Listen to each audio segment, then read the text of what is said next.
இந்த மாதிரி சட்னி அரைச்சா முருங்கைக்கீரை வேணான்னு சொல்கிற குழந்தைங்களே கிடையாது. நமக்கு ஆரோக்கியத்தையும் உடலுக்கு தேவையான அனைத்து சத்துக்களையும் கொண்டது தாங்க இந்த முருங்கைக்கீரை. பறித்து சுத்தம் பண்ணி எடுத்து வச்சிடலாம். அடுப்பில் பாத்திரம் வச்சு பாத்திரம் சூடணும்னா 1 ஸ்பூன் எண்ணெய் சேர்த்துடலாம். 1 ஸ்பூன் உளுந்து பருப்பு, 1 ஸ்பூன் கடலைப்பருப்பு, 1/2 ஸ்பூன் ஜீரகம், 1 ஸ்பூன் தனியா சேர்த்து நல்லா வறுத்ததுக்கப்புறம் 1 கைப்பிடி நிலக்கடலை சேர்த்து நல்லா வறுத்தரலாம். காரத்துக்கு 3 மிளகாய் சேர்த்து வறுத்தரலாம்.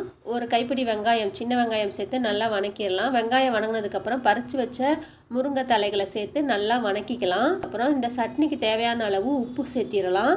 ஒரு சின்ன நெல்லிக்காய் சைஸ் புளி சேர்த்திடலாம். இட்லி தோசைனா புளி சேர்த்த தேவையில்லை.